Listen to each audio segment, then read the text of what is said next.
Well, welcome to the latest edition of TV on the Net. I'm your host, Tom Vartanian. Today's show brought to you by AmeriQ Credit Union, for every day, for everything, located next to Little Caesars at 3944 Route 281 in Cortland, by Right Angle Creek Farm and Marathon, all natural, pasture-raised Angus beef from our farm to your table. By the Cortland Voice, the exclusive media partner of TV on the Net, for all your local news and sports in Cortland County at no cost to you. Check out CortlandVoice.com. By the Royal Auto Group on Route 281 in Cortland, the home of no hassle, no razzle-dazzle. Check them out at RoyalAutoGroup.com. And by Yeaman Real Estate at the entrance to Yeaman Park off I-81 exit 11 in Cortland. Well, today we've had a lot of success in the COVID period here, where you can do a lot. We've had a lot of success with SUNY Cortland, some coaches and some athletes, of course. And well, today I went to the guy that's responsible to getting all the information out to all the media folk, and we can kind of recap. There was a spring season, so he was a little busier during the spring than he had been the rest for the past year. But and I'm still going to go over the name the first time, and I think it's going to be right, but I might do the Joe Brown version. I totally apologize. Go for it. We'll give you a shot here. Fran Elia. Bingo. It is. See, I used to do. There it is. I'd go Elia, and you talked to Joe Brown. Oh, well, or anybody. I trust me. I'm used to it. It is Elia, very good. But I've heard different pronunciations over my lifetime. And I even warned my wife years ago that get used to it. I said, if you take, she wanted to take the last name. I said, okay, this is what comes with it. No, I'm very flexible, and I don't get offended by mispronunciations. But yes, it is Elia. Thank you, Tom. And as far as the, like I say, you're the sports information director here at SUNY Cortland, and it's been an interesting year up to, and then all of a sudden the spring, it kind of was semi-normal again. At least there were games. There wasn't the crowds, but there were games, so it kind of went back to normalcy. But what's it been like, since a year ago, March? Yeah, Tom, it's been an interesting stretch here. I mean, seeing this for 30 years now. I started in the fall of 1991, so to get to 29 years in when this pandemic hit was just mind-blowing. How this whole thing played out, and not just us, obviously. I mean, this is everyone that has had to deal with this, and how it's changed their lives in the past year and a half. But yeah, March of 2020, things were rolling along. The winter sports were getting ready to go into their championship seasons. Women's basketball had just made it to the second round of the NCAA tournament and had been knocked out on that Saturday. And we got to the upcoming Thursday, and we were getting ready for our spring trips. In addition to wrestlers at nationals, track and field athletes at nationals, those kids ended up being a day away from competing when everything got shut down, and they were already in North Carolina for track, and they were already in Iowa for wrestling when everything got shut down and they got sent home and never competed. I was getting ready to go cover softball down in Florida. And my wife and I actually were going to go down a day ahead of the team. So on Thursday, on March 12th, you tend to remember dates when they're big events, right? So March 12th, my wife and I drove to the Rochester airport, and we're ready to fly down a day ahead of the team just to get an extra day in down in Florida. And we checked our bags in, and then I got a text saying the trip's been canceled. And I turned right back around and said, can I have my bags back, please? We're not going anywhere now. We got back in the car, drove back to home, and then by 4 o'clock that afternoon, the NCAA had announced that all championships had been canceled. Well, within a half an hour of that announcement, Mike Gertz, the athletic director here at Cortland, said, and we're done for the spring. And he knew it. He knew what that was leading to, and we're not fooling around at this point. This is what's happening. We're done. So that was March 12th of 2020 that we just shut down. And then the game became, are we going to be able to play in the fall? And that got wiped out. And then the winter was going to get delayed until January, and then that got wiped out. So then the big question became, and especially as vaccines started to come out, and there became a little more of a comfort level to entertaining the idea of playing spring season. And that was the season that had gotten wiped out. At the time we got wiped out, baseball had played 11 games, and I think men's lacrosse had played 3 or 4, women's lacrosse had played 3. Softball had just played 2 doubleheaders the week before they got canceled on their spring trip. So no one had in very many games at that point. So the question became, can we somehow kind of at least not penalize the spring teams with a second canceled season? And that's where all the games, and all, as I say games, the games got in because of all the work that got done preparing for that. The State University of New York Athletic Conference, the SUNYAC, our conference, started compiling these groups, these committees in November and December to talk about what can we do to get the spring season in. We kind of knew that the winter season was not going to happen, that the presidents in our colleges were not going to want to have the winter season in some abbreviated form. So what could we do for the spring? And that's where we got to. We got to a point where we're saying, okay, we can't do 100% season, but we can do at least a partial. And the partial became basically about 67%, about 2/3 of a normal season. So instead of 40 games in a baseball season or a softball season, we played 28. And men's lacrosse, women's lacrosse, they were basically allowed a certain number of non-conference dates. And that's what we ended up doing. And, excuse me. My apologies for that. So we ended up with at least most of a reasonable season, a good percentage, 80-90% of a conference season. And of course, all the protocols and everything that had to go into that. So that was an interesting dynamic for that whole, basically 12 months from the time we canceled in March of 2020 until the time we actually took the field in the middle of March. It was almost a year to the date that we took the field, first for a men's lacrosse game and then some baseball about a year later. And it was a real interesting time getting to that point.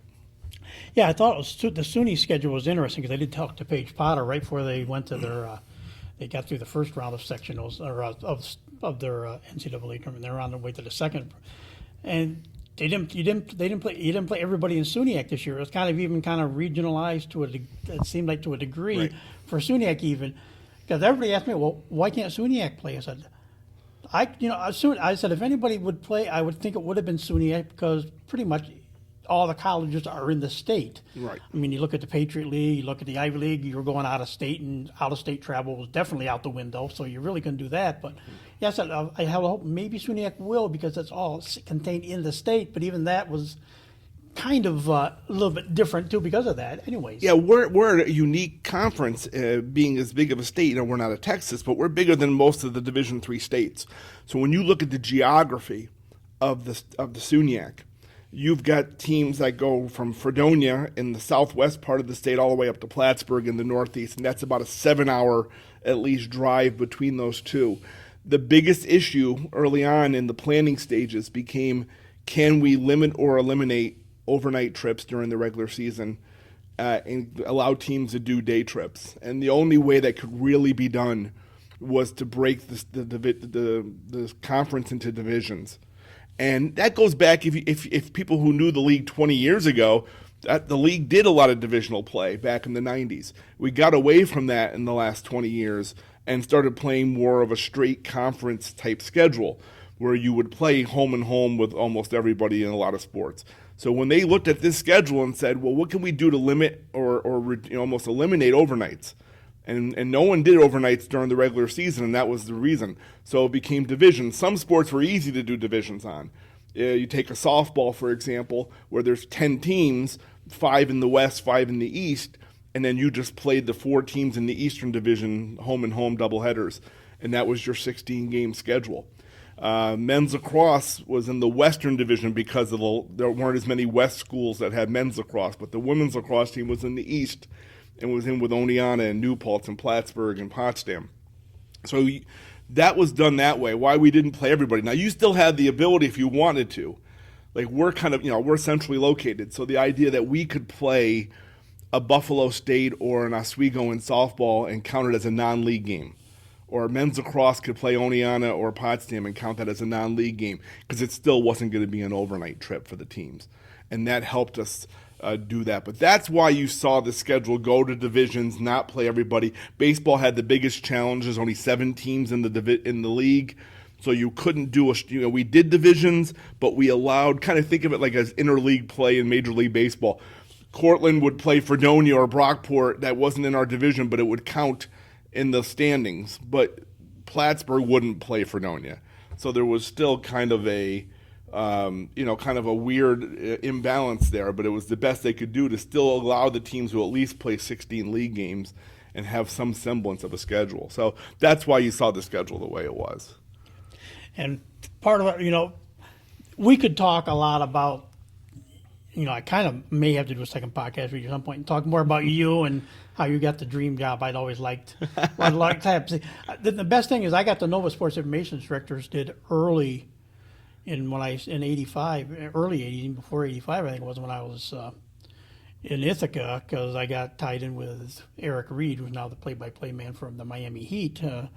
Worked for WHCU over in Ithaca at that time, and he did Cornell sports. So I kind of got in, and of course there were two fountains of information when I, those early days to learn what it was like. Dave Wallheater, of course, with the SID, and one of the best. Kenny Van Sickle with the Ithaca Journal, were the two guys I could fall back, could talk to about, and learned a lot about baseball scoring just sitting at baseball games with those two guys. Oh, I did too. I learned a lot from Dave Wallheater, who used to be the official scorer at some of the early NCAA regionals that we played in baseball, and Pete Moore, who was the SID at Ithaca College for a number of years and is now the men's basketball, the SID, or athletic communications director in charge of the men's basketball up at Syracuse. So you might see him all the time on courtside during Syracuse games. But no, he was... I'm sorry, folks. We're doing it. Sorry about that. All right. Go ahead.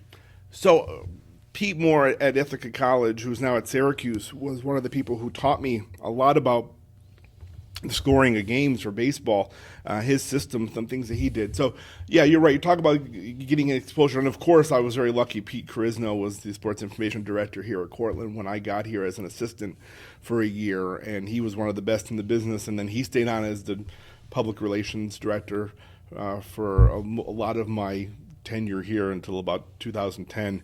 And is still doing well out in Michigan. But he obviously taught me the ropes and really got me involved. So, it's an interesting profession that's obviously changed. I know as a journalist, you can talk about what you've gone through in terms of changes in your profession, and we maybe not as not as strong, but there's still been a big change in what my profession has seen in obviously 30 years as well. So, because kind of what I thought we would do today, like I said, I guess we may have to do one on your careers in this, but I kind of thought it'd be a good chance to kind of have some fun with and talk about talk about teams a little bit, and some of the all league, the all league stuff is out for a lot of them, and even some all American stuff is starting to come out.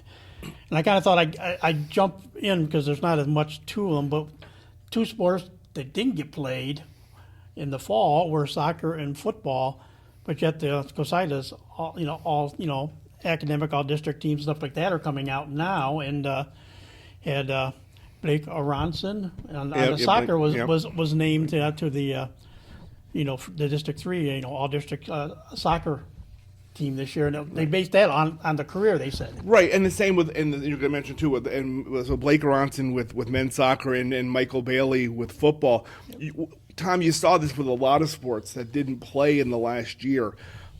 Starting with a year ago when teams would still give All-America honors based on most of the season, like your track and field or your gymnastics, they based it on regular season.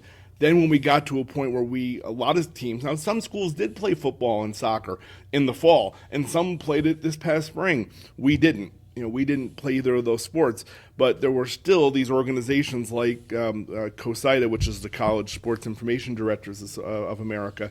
They decided that for certain sports, because a lot of teams didn't play, they would use career stats and still give out awards for things like Academic All-America. So whereas we didn't have an all-conference team, we didn't have we didn't have All-Americans, let's say, or a chance to be all-region and things like that.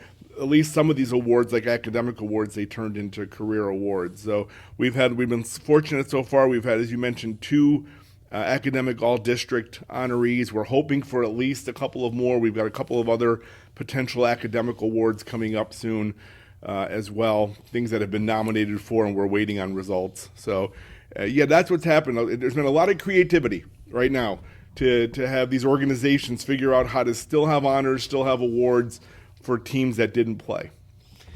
And of course, I have to call her my favorite. She's over 100 downloads between the NCAA tournament and our interview we did at the country club.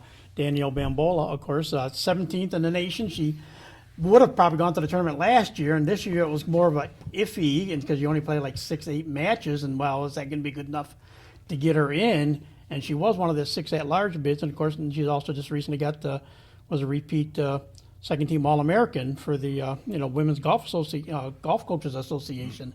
You had a feeling that this was kind of a hitting the pause button a year ago and almost picking up right where we left off. So when you talk about the fact that Danielle a year ago was in position to possibly make nationals, her season in the spring season hadn't started. She'd had a great fall the year before, and they had scheduled tougher tournaments for her, for the team to go to, but for her, in essence, to go to help her cause to make nationals. And then that season got wiped out before it ever started in the spring of 2020. So now we pick up right where we left off almost, in essence, but the only difference was she was limited, and the team was limited for where we could play. You talked before about the state travel, and now all of a sudden you can't go to a tournament in Virginia, you can't go to a tournament in Georgia. So now you have to figure out what can you do within the state. And the state meant mostly playing at home, playing William Smith tournament, or playing Lemoyne, whatever you could find. And our conference tournament, which did have out-of-state teams, but was in New York.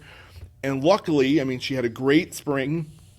And I think there was sort of a kind of cumulative effect of these 2 years where she'd had the great fall in 2019 and then the great spring this year. And I think the national committee considered all of that and said, yeah, she's putting up these great numbers. She's averaging about 75 around, and we're gonna take her into nationals. And you know the story because, again, you documented this greatly in terms of following her along the way, and I got a chance to talk to her a little bit during this. Well, what a great experience for her to be able to go out to Michigan and perform the way she did. She probably feels she could have done better, but when you see there's 130 some golfers in the field and she finishes 17th, it's a great showing for her. It's a great showing for the college. It's a great showing for the Northeast. There's a lot of probably respect given more to the Southern teams and the Western teams. The kids who are out golfing more have more opportunities, and I think she represented, so not just the school but the whole region, incredibly well, the way she golfed out in Michigan, and what a nice capper for her career here. And we're hoping, I think she wants to pursue this as something down the road, and so hopefully she will maybe make some sort of career out of golf. And if she doesn't, it's still a great experience for her to have done this. But I don't know her. You know her a lot better than I do because you've interviewed her a lot. My talkings with her, my times I've talked with her, and everything I've talked to other people about, she's a really special person, and I'm glad she had the chance to finish her career here the way she did. And the thing that made her interesting, well, obviously, is she was a good golfer, but the fact that she was playing with type 1 diabetes that she didn't know until she became a freshman here at SUNY Cortland, and she even had like one real tired day, she said, during the tournament to kind of, so we kind of had talked about that prior, so we kind of were able to kind of, and the one day she didn't really talk to me as much. One night we didn't talk, and I think that was her second night, and it was nice her parents were out there, and I think that was her low day with just her diabetes. I think was played into it a little bit too, and so she didn't really want to talk that day, and it made, we just kind of, I wasn't in the position to press her to make sure we did something. So, but and she was a senior. She came back. She was going to be an assistant coach. Mike DeSenza said she was going to be an assistant with me on the team, but she took advantage of it as a grad student and took her courses and said, "I'll play good. I can play again."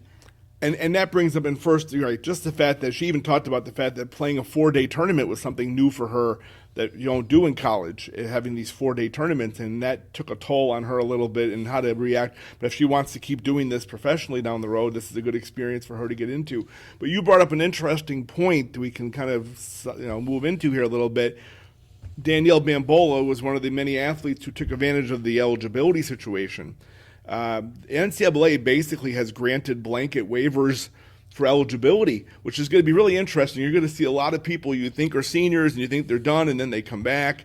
We had that with Kelly O'Gorman in softball, who came back. We didn't think she was going to come back necessarily after her senior year in 2020, and she came back in this spring as a grad student. We've had a handful of people who've come back as grad students or continuing their undergraduate work. There are certain requirements you have to have academically in terms of how many credits you take still. But now kids have the opportunity to have the eligibility restored. Even these spring athletes who played 30, 40 games still get the year back if they want it, because the NCAA, again, basically put a blanket waiver out on the eligibility. So it's going to be interesting to see which athletes are able to take advantage of that. Look, some athletes, you graduate, you get a job, you move on, and going back to school isn't necessarily the best option. But for other people who are either finishing their degrees or decide they want to go to grad school, and all of a sudden they get a chance to play more, and now you're going to see you could see somebody potentially play 6 seasons if the situation plays out in some of these sports, because they might get 2 years back of eligibility in some of these spring sports. So that was a fun part about it. Like I said, she took advantage. And I know there's some guys I've talked to that aren't going to do that. There's some people I've talked to off and on that aren't going to do it. High school kids, of course, don't get the option, but some college kids are. And she started working on her master's. I guess it was her master's. She started working on, so she took advantage of it and decided to play. The other team that went as far as it could go briefly was the baseball team this spring. Joe Brown, of course, another masterful season. They go on, they get all the way to the finals of the College World Series and lost that. But they had a good season overall. They were I'm trying to remember off the top of my head. Can't think where it is actually overall. I saw it originally, but I think it was 33 and 9 sounds about right. You're gonna make me think of that record too, and I think 33-9 sounds. 33-9, yep. 33-9. No, again? We talked a little bit before about the fact that a season that was kind of reduced, kind of changed. Normally, a team like baseball or softball would go down south or go west. I think, matter of fact, baseball was scheduled originally to go out to California this year, and that got canceled. But they would normally go to California or Florida or South Carolina. They'd also play games ironically, against, let's say, Salisbury, who they ended up finishing the season. Salisbury ended up being the national champion and beating Cortland twice in the World Series. But beforehand, Cortland ended up tied for third. So you look at the fact that the team didn't have that opportunity that they normally would have, and they basically hit the ground running middle of March at home and played a ton of home games this year, and all their non-league games ended up being at home. To get the season in the way they did, but they had so many chances. There were so many situations where we didn't know what kind of season there was going to be. The season opened with 2 losses at home to Rochester, and then another loss a little bit later on to Cobleskill, and all of a sudden it was like, is this going to be, what kind of year is this going to be? This is a program that had made going in 27 straight NCAA appearances, tying the Division III record. They were trying to break the record this year, and early in the season we're like, if Cortland doesn't win the conference title and get an automatic bid, there's only 6 at-large bids to the tournament. This could be a tough ask to get in. And then the team got on a really good run, ended up winning their division in the conference, had a great conference tournament. It was a new conference tournament format this year because of the situation we talked about with the scheduling. Swept Brockport in a semifinal series, a best-of-3 series. Lost the first game to Oswego in the best-of-3 finals. Won the next 2 games. Scott Giordano hit a walk-off homer in the 10th inning to win Game 2. Cortland was down in the 3rd game, came back from 5-1 down, came back and won that game. Made the NCAA tournament for the 28th straight time. So a new Division III record. Then got to the regionals in Auburn and lost the first game in one of the craziest games I've seen in a long time to Tufts. Lost 21-17. Was down 9 runs, came back to within 18-17, lost 21-17. It was all the jokes about the football score of that game. And from that point, after giving up 21 runs in the first game, won the next 4 games, only gave up a total of 6 runs over those 4 games combined. Avenged the loss to Tufts, the 21-17 loss, beat Tufts twice to make the World Series. lost the first World Series game to Salisbury kind of badly, 11-1, rallied, won the next two games against Rowan and Wheaton of Massachusetts, lost to Salisbury in a heartbreaker, really. Had the lead going into the ninth inning, but lost to Salisbury. Salisbury, an excellent team, as I said, won the national title the next couple of days. So to finish tied for third in the nation this season, people are going to chalk that up. I said this to Joe Brown, the head coach. I said, some people are going to look at this and just chalk it up as another good season for baseball. And they're not going to realize what your team went through this year to even come close to getting. This wasn't a routine year. And for them to do what they did, it was actually amazing. And those SUNYAC, 9 players made the SUNYAC all SUNYAC team, and of course one of them, you mentioned him already, Scott Giordano. Not only was he an all SUNYAC, but he also was a Division3.com All-American. So Scott had a great year. Then you had Colin Bavard as all league guys, Zach Durant. I remember watching Zach a little bit VBS. His name was familiar. Yep. I seen him, Billy Gauthier. Yep. Paul Francis. Yep. James Varian. Mm-hmm. Then you had also Matt Croft and Ryan Flansburgh and Brandon Buchan. Buchan. We're all conference. Brandon, I mean, yeah. once again, it's just typically a number of Red Dragons. No, it was for a Joe Brown. Yeah, it was a good showing there, and as you said, Scott Giordano was an All-American. One of the best stories of that whole group was seeing what Colin Bavard did. Colin came in 2017. We talked about these people with extra eligibility situations. So he had come in here in 2017. This program had, right before he came in, was a national champion in 2015 and was tied for third the World Series in 2016.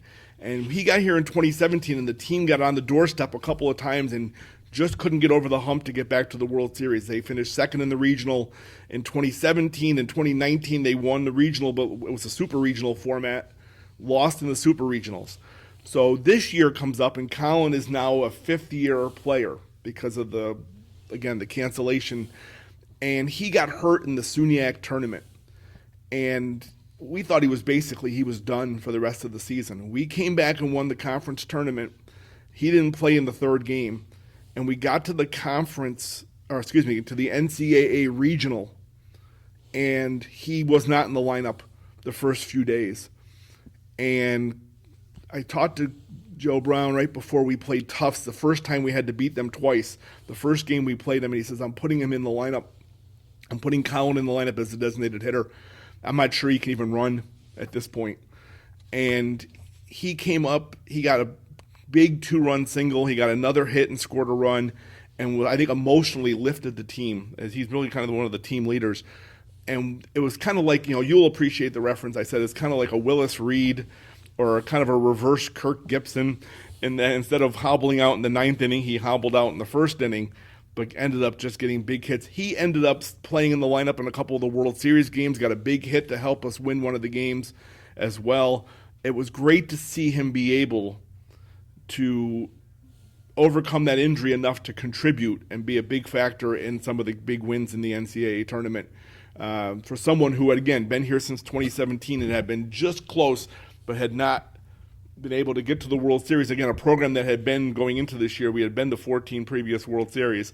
So for most programs, making the World Series once every 5 years would be incredible.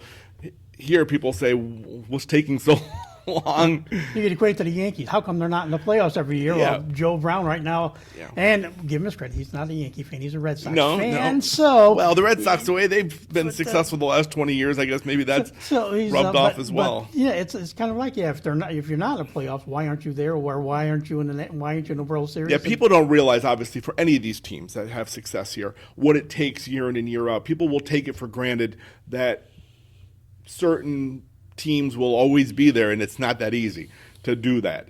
And what the team had to overcome this year, all these teams, especially, all these teams because of what happened over the last year, it was incredible to have the spring. We'll talk a little bit more about some of these other teams, but to see what baseball did and to have some of these players contribute who have been in the program for 4 or 5 years, it was really fulfilling to see that. Next up, we'll talk about the softball team, 30-10 overall. Brent, new coach, but I get a kick out of you mentioned her already. She was a grad student this year. Kelly O'Gorman wins the SUNYAC Conference Julie Leinhart Co-Player of the Year. Julie Leinhart, a longtime coach here at SUNY that's the Cortland, thing. so that's interesting. Oh no, yeah, Julie Lenhart is was the coach here since the mid '90s, and has won over 900 career games, won over 800 games here at Cortland, and she had such respect that as soon as she retired, the league coaches voted to name the Conference Player of the Year award after her. And the reason they didn't name the Coach of the Year award after her, which you would think might be the more natural fit, is that's already been named after a coach who had a lot of influence, Sandy Hollander at Buff State, who passed away. And so, Julie and everyone else said, no, we're not changing that. I mean, that's already been named in her honor, and deservedly so. I got a chance to know Sandy when she was at Buffalo State. So they did the next best thing, which was, well, we have a Player of the Year award that's not named yet. So the 2 Player of the Year awards in baseball and softball in our league are named for Julie Lenhart in softball and Bob Wallace in baseball. So both former longtime Cortland legendary coaches. So Molly O'Donnell, who took over as the head coach, was an assistant under Julie, took over as the head coach. In her first year, she went into the season, went 2-2 in that first weekend, and then the rest of the season got canceled. So just when she got a taste of being able to coach, that season got wiped out. So it was fulfilling to see her come back and have the season they did. You said 30-10. They got right to the wire. They got right to the precipice. They same as baseball. They had a best of 3 semifinal, best of 3 final. We won the divisional title. We're the top seed. Lost the first game in the semifinals against Buffalo State. Won the next 2. Rallied in the 7th inning, the last inning, to come back and win the second game. To win and to be able to come back, we were down going into the last inning. So to have that rally, then get to the finals, beat Geneseo in the first game. Geneseo came back, won the next 2 games, one of them in extra innings. So they were that close to making the NCAA tournament in Molly's first full year as a head coach. The impressive stat to me, Tom, is that this Cortland softball program has been similar to baseball, where baseball has had this great run of success. Even though they haven't made the NCAAs every year, they've been in the conference finals every year since, I want to say, 1997 or 8. I want to say maybe 98. But since the late 90s, they've always been in the finals. So it's always been Cortland and somebody in the SUNYAC softball finals. And it's either Cortland winning or coming in second. But it's always a different group of teams that seem to be in there every year. It's Oneonta one year. It's Geneseo. It's Plattsburgh. It's Buffalo State. But it's always Cortland. And Julie Lenhart did that for a number of years, and Molly took that over in her first full year and kept it going, and came within an inning, came within an at-bat of possibly making the NCAA tournament. And Kelly O'Gorman, and I'm not even going to try to say Lexi's last name. It's Cesnat. Yeah. Not only were they both, all league and all region squads, they were also a pair of the National Fast Pitch Coaches Association All-Americans team. Yeah, and that's a really impressive honor for both of them. They both had great seasons. Lexi is a junior. They're both from the Albany area. We had 3 players from the Albany area who were 3 of our better players. Kelly from Shenendehowa High School up in Clifton Park. Kaylee Katita, our catcher, also was a teammate of Kelly's in high school at Shenendehowa. And Lexi from Colony. So 3 from the same league, from the same group up there in the Albany area, my stomping grounds up in the Albany area. And they were, great seasons for all of them, and for Lexi and Kelly to be All-Americans. And we hadn't had an All-American in about 8 years. To have 2 of them was a nice honor for both of them. And as I said, I think Lexi is expected back. She was a junior.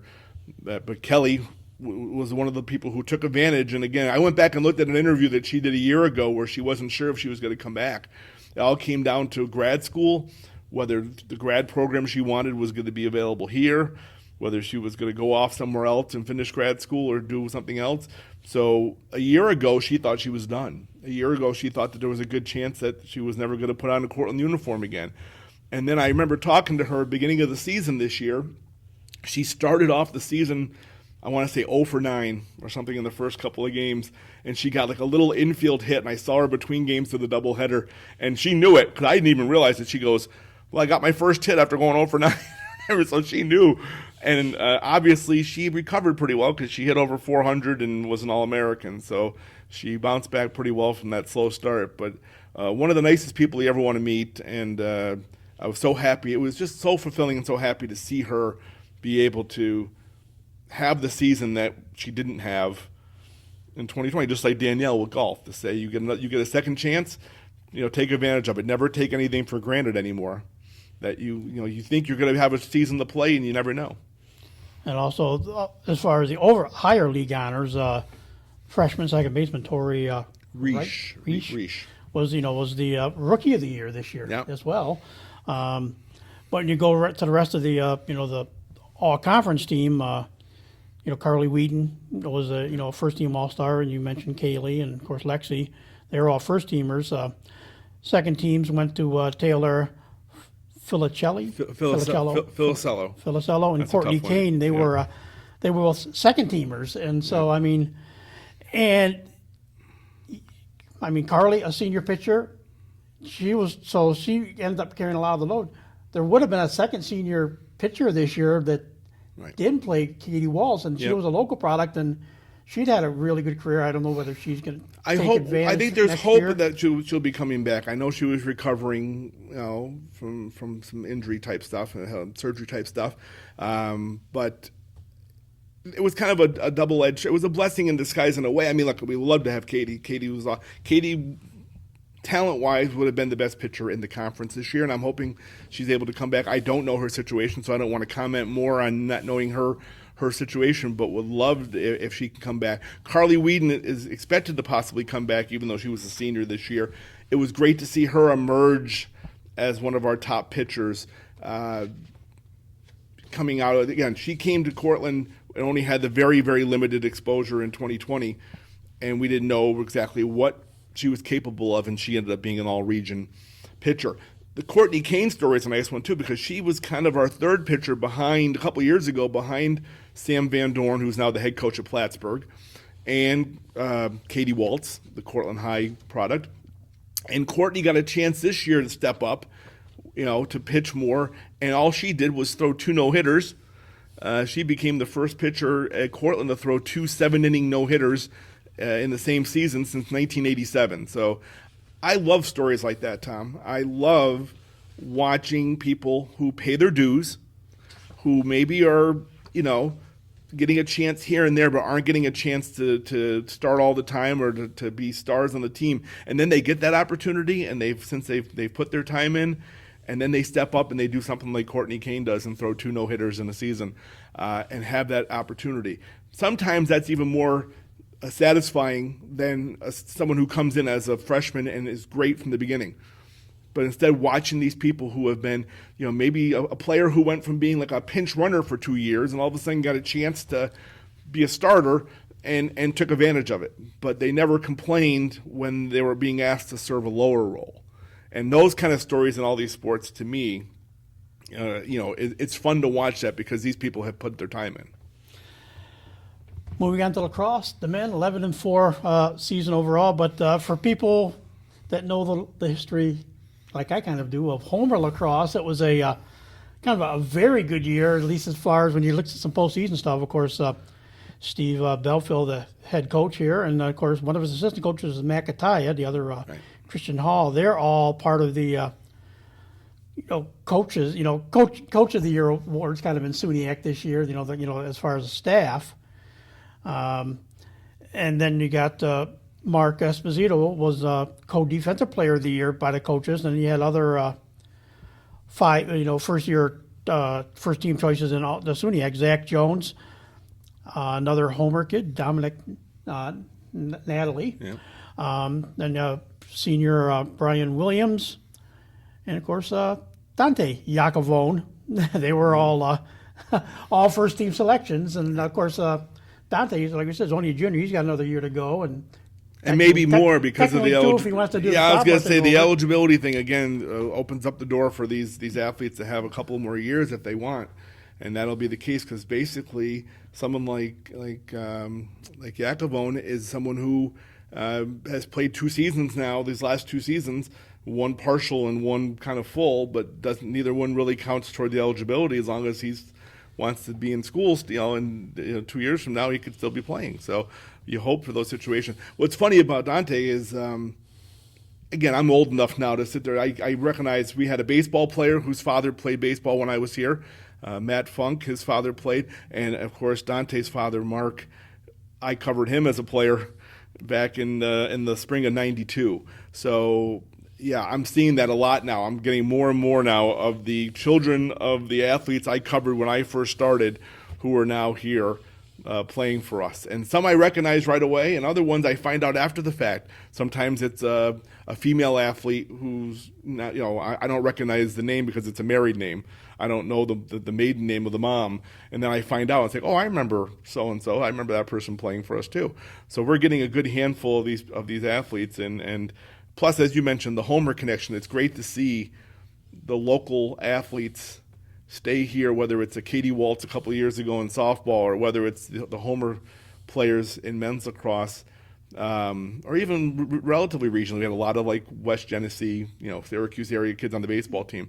But especially the Homer in Cortland, it's nice. I understand most kids want to go away to school, get away from home.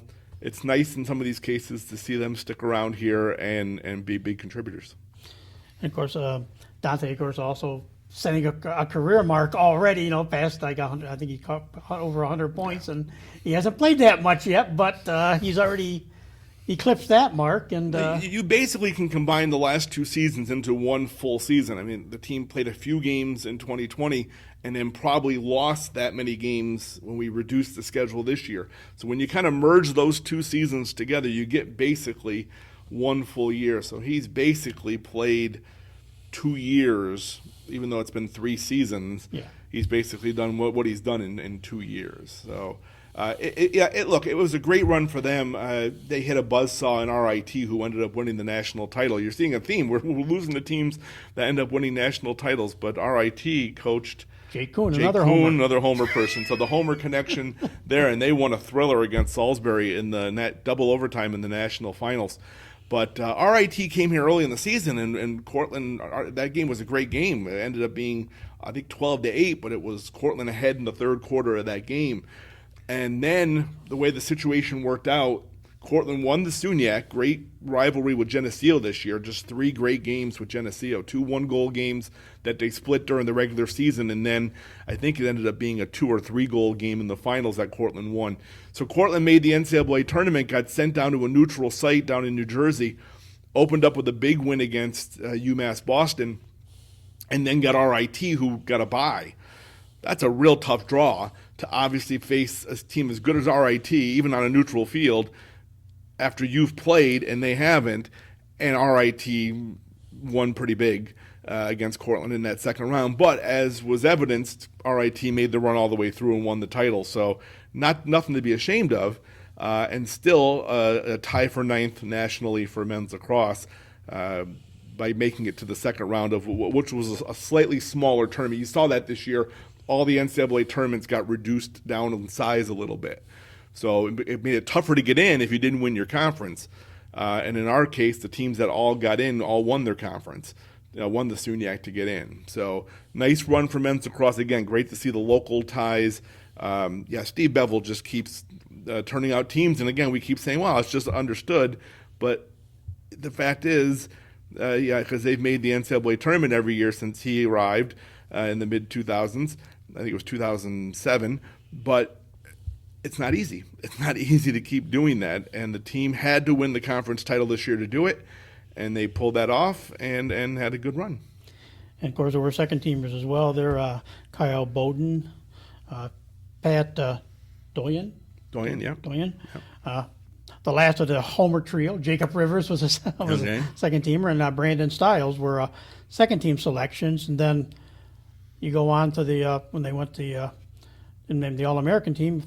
Bunch of honorable mentions: Mark Esposito, the goalie; Zach Jones, we mentioned; Dominic Natalie, Brian Williams, and Dante Jacobone were all honorable mention All-Americans. So I mean, again, national honors, even those honorable mentions.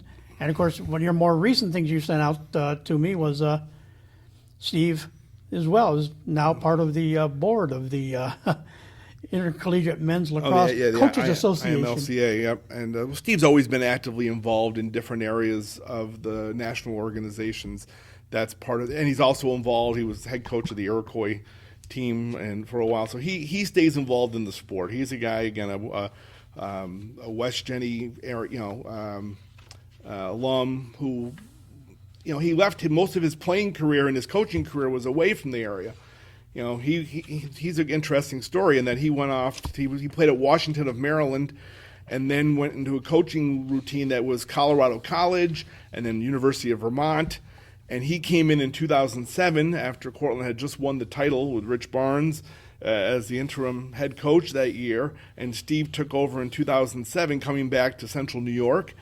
And by 2 years later, in 2009, won the national title and made the national finals again. He made the national finals in 2007 and 8 and 12. So, I mean, he's had just an incredible run here as a head coach.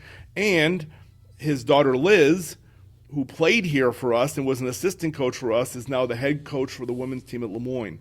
So you have a nice family dynamic here in Central New York. I mean, Lemoyne unfortunately got the short end of the stick and didn't make the tournament this year at 13-1, but that was kind of devastating to see that happen with Liz up there. But she's had a great early run as a head coach at Lemoyne, and again with her father down here at Cortland. That's kind of an interesting dynamic. And the women's lacrosse team, a very nice season, 14-2 overall, 12-1 in the SUNYAC. And once again, a familiar theme here, the interim head coach, because Kelly Orr was off having a baby for the season. Carissa Medeiros and Sydney Teeter were the coaching staff of the year in SUNYAC. And then Hannah Lorenzen, Kiki Meager, Kayla Petrie were first team selections. Then you had Hannah Keach, and of course another local product, Paige Potter from Cortland, was second teamers. And then some honorable mention, third team honors went to Tony Cashman, Katie Fleming, Shelby Madusky, and Cecilia Procopio. Yep. I've seen that name, and I was kind of thinking, how do I remember? Well, we know her too, because not only is she a great player for us, but she's helped us out in sports info. She does a lot of the computer entry for stats at the men's games, so she works a lot with Dan Surdam in our office. So she's been a VIP for us on the sports info side, but she's obviously also a really good player on the team. Well, like I said, that very nice season. I know I did Paige right up between their tournament rounds. Of course, they went north and lost their 2 games after I talked to her, but they were on a roll up to them. And it's funny, Kelly Orr, she credits Kelly Orr for her coming here. She really didn't think about coming to SUNY Cortland, and she worked out with Kelly all summer, just teaching her how to do some goalie stuff. And she told Kelly, "No, I'm not really interested in coming here." But then all of a sudden, by the time the summer training got done, she was here. Well, that team is probably the most interesting dynamic of all the stories this spring, when you look at the fact that, as you mentioned before, Kelly Orr was on maternity leave, had a baby daughter, and made the decision, the combination of having a daughter and obviously with the pandemic going on and not wanting to take risks, understandably, she decided she was going to take the spring off. Carissa Medeiros had been an assistant coach during the shortened season in 2020 and was named the interim head coach. The team opened up with a loss at Ithaca, which turned out to be, Ithaca was a very good team, ended up being, I think, a national quarterfinalist. But that was a loss early in the season. Struggled in a close win against New Paltz, which surprised us because historically that's been more of a blowout type game, but New Paltz has improved and we maybe struggled a little bit. So I think there were some question marks really early on about where this team was. And the big turning point game in my mind was St. John Fisher, who was a nationally ranked team, ended up making the Final Four this year, comes into Cortland, and Paige Potter has one of the games of her life. I want to say maybe 13 saves, something about in that range. We beat St. John Fisher 6-3, kind of put us on the map, kind of got us some confidence, and we kept running, and we didn't lose again until the third round of the NCAA tournament. And again, that was a lot of that was, again, Hannah Lorenzen had a great year, scored 10 goals in an NCAA game against Rhodes. down in Tennessee. But the interesting part of that story was, one, not knowing what that team was going to accomplish under an interim head coach, seeing the team make the run they did, beat two teams in the SUNYAC tournament that probably on paper from a year or two ago might have been slightly better than us at that point in Brockport and Geneseo and Brockport, but won both of those games here to make the tournament. Then, due to the weird year of NCAAs with not a lot of people putting into host sites, getting sent to Tennessee, getting sent to Memphis, those pairings came out and we were just kind of floored, like not knowing where the sites were going to be. All of a sudden it says Cortland's going to Memphis, Tennessee to play a team from Kentucky, Transylvania, and then if we win, which we did, to play the host school Rhodes. Won both of those games and turned around from Tennessee, I think flew back to Albany and bus back down on a Monday, got back on a bus a few days later and drove the other direction, the main 500 miles, to Colby and lost a tight game to Messiah in the NCAA third round, finished tied for ninth in the nation. So what a great run for a team with all that uncertainty. And as now it's come out, Kelly Orr has stepped down from her head coaching position. And again, I don't know all the reasons, but I'm assuming part of that is tying into the family and deciding not to come back. So right now we are about to start a search for a head coach. Carissa, the interim coach this past season, I don't know what her status is, whether she'll be in the running or not, but we are conducting an actual national type search for that position. So we'll be interested to see where that goes. Can't thank Kelly enough for everything she did. She came in here in 2015, and all she did in her first year was win a national title, and then made another Final Four after that, and had a great run here as the head coach. She had a nice career at Keuka College before she came here, and continued that run, and we can't thank her enough for everything that she did. And we'll be interested to see what the next step is for this program. And of course, some of those players made all Empire region team as well. Hannah Lorenzen and Kiki Meager were first team selections. Hannah Keach and Kayla Petrie were both second team all region, and of course Lorenzen and Meager also go on and earn some All-American honors too. So again, well represented were the Cortland State. And again, well deserved. Again, especially Hannah Lorenzen missed a couple of games. I think we beat St. John Fisher in that game. She wasn't even playing in that contest. But she put up, I think she scored at least 3 goals in every game she played this year. She was incredibly consistent. Kiki Meagers, the younger sister, her older sister Lexi was a star for us a few years ago. West Genesee athlete. Again, which is common in lacrosse. You will see a lot of athletes from either Central New York or Long Island, and that's no exception here. But also there's also some other nice little downstate and upstate pockets where the sport is growing. So it's interesting to see where that roster has blossomed out to. And of course, track track's his own animal in its own right, but there were good successes here. 2 of them were SUNYAC. The SUNYAC rookies of the year were both from Cortland. Dane Sorensen on the he was the field athlete of the year, actually, the men's, and then the others are rookie. Danielle Fisk was a rookie, yeah. So they were rookies of the year. But as far as the All-Atlantic region honors, on the men's side, Isaiah Brooks in the 110 meters, Aaron Jones in the 110 meters, Zach Cashmere in the decathlon, Brent Morris in the 110 hurdles, and then Dane, as you said, in the pole vault.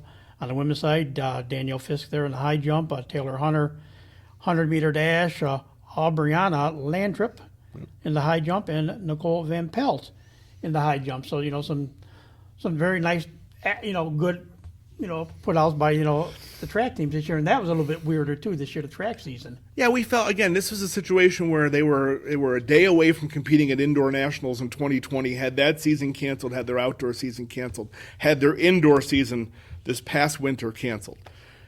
Now waiting to see, are they going to play, are they going to compete or not? And getting the opportunity to say, okay, you're going to be able to compete.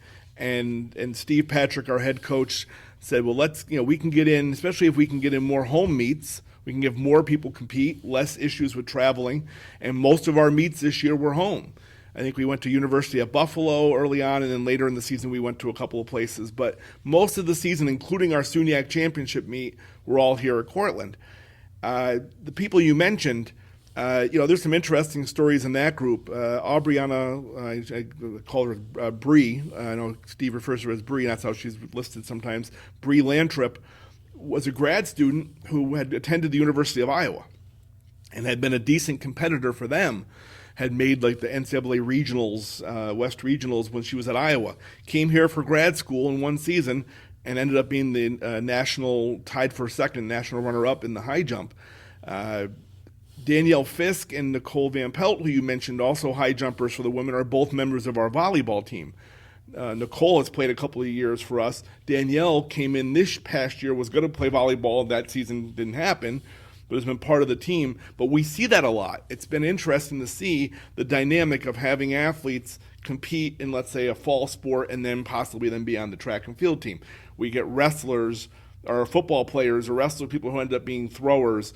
We end up with, again, volleyball players who end up being high jumpers. And it's interesting to see that dynamic with some of those people. So that's on the women's side.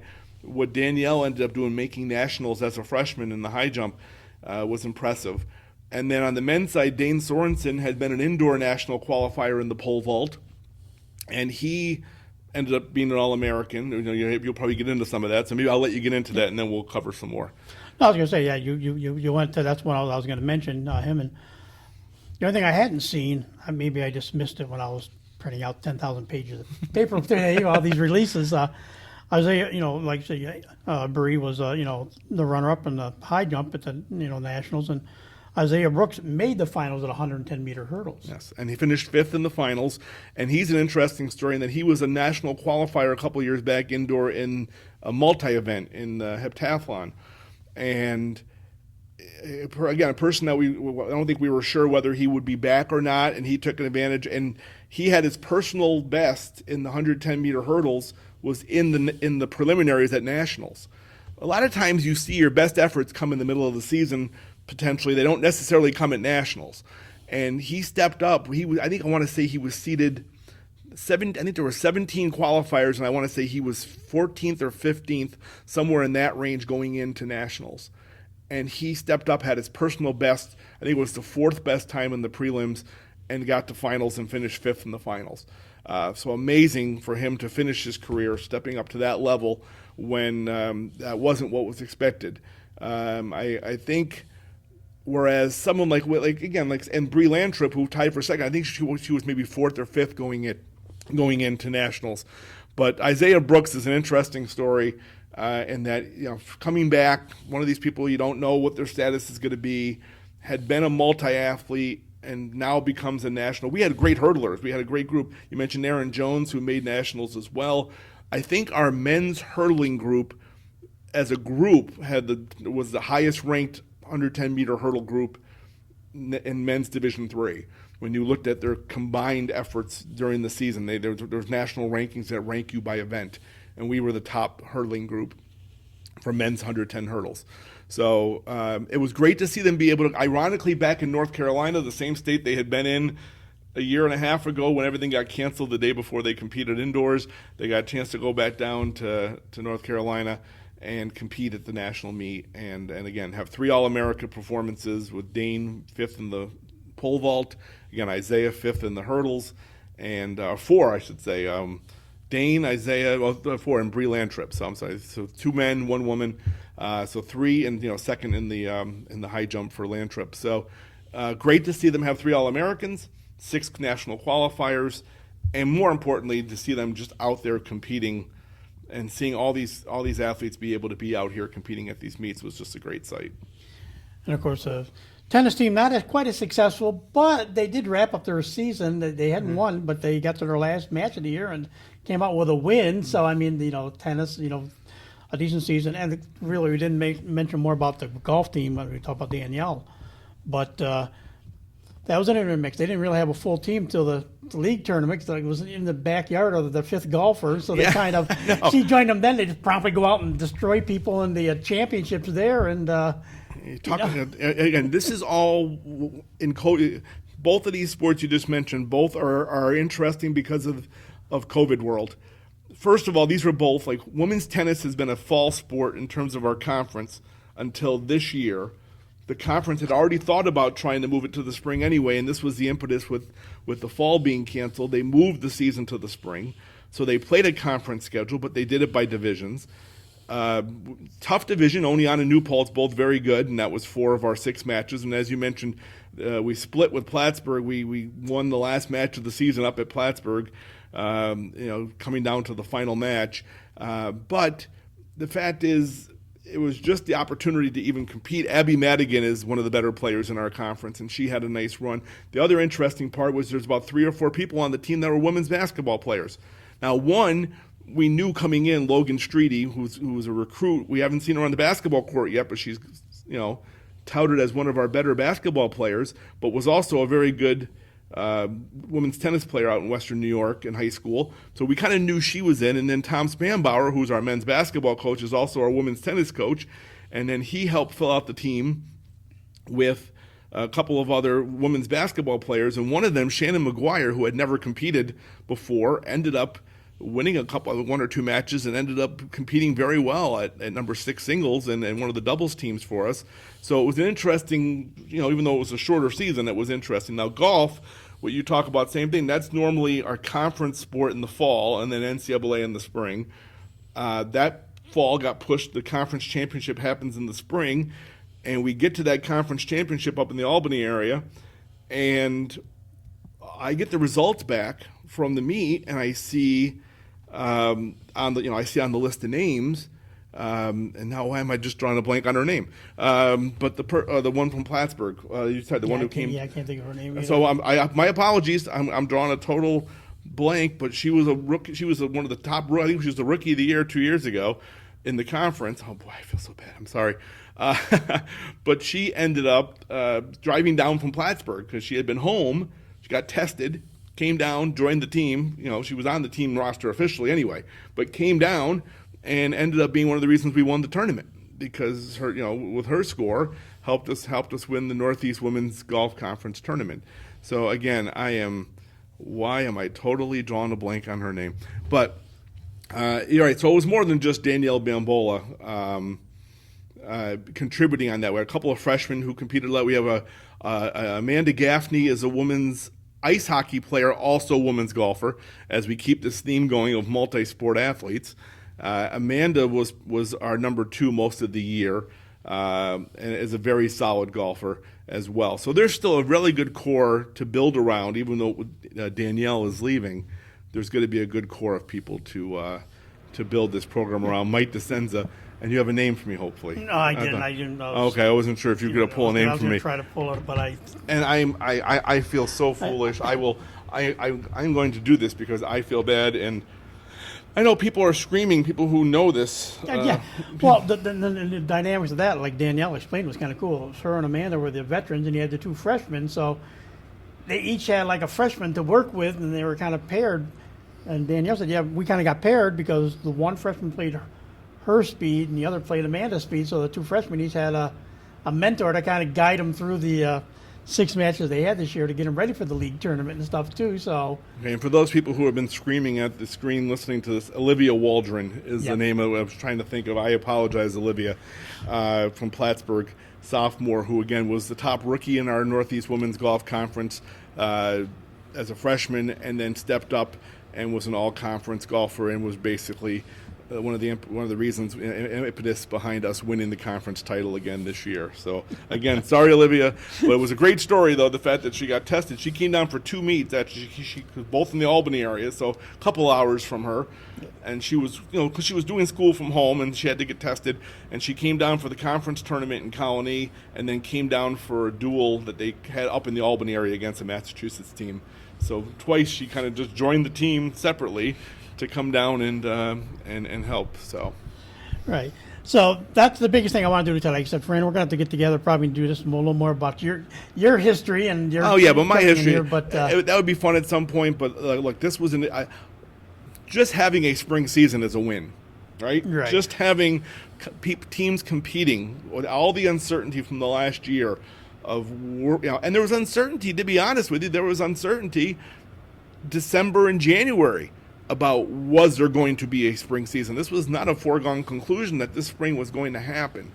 It took the work. Our athletic trainers, Bob O'Malley and his staff, were the real MVPs of this season. To do what they had to do, you had to be tested within 72 hours of every time you went on a road trip in the conference game, our conference rules. You had to all the protocols that had to be done at home events, keeping people separated. We had we had no fans until the SUNYAC baseball finals. We had no fans allowed at games. Now we had fans finding ways to be off campus at the railroad tracks watching a softball game, but officially there were no fans allowed in the actual facilities themselves. This was a major undertaking to get this season in. The fact that there was even a sense of normalcy, even the fact that there was a conference playoff and there was NCAA tournaments and a World Series, even though there were some inconveniences with those, an amazing accomplishment for everyone involved. The conference, the athletic trainers, the athletic administrators here on campus, to pull this off, and more importantly, the coaches and the players who had to put up with all of these restrictions, deal with all these inconveniences, and step up and actually follow through with all that and play. Just to watch them on the field, to sit there and watch a baseball team with the World Series and say, this is actually happening, where we didn't know it was going to. And with that, Fran, well, thank you for taking time to talk to us. And this edition of TV on the Net brought to you by American Credit Union, for every day, for everything, located next to Little Caesars at 3944 Route 281 in Cortland. By the Right Angle Creek Farm and Marathon, all natural pasture-raised Angus beef from our farm to your table. By the Cortland Voice, the exclusive media partner of TV on the Net, for all your local news and sports in Cortland County at no cost to you. Check out CortlandVoice.com. By the Royal Auto Group on Route 281 in Cortland, the home of no hassle, no razzle-dazzle. Check them out at RoyalAutoGroup.com. And by Yemen Real Estate at the entrance to Yemen Park off I-81 Exit 11 in Cortland. So for my guest Fran Elia and yours truly, Tom Vartanian, we want to thank you for listening, and we'll talk to you again soon.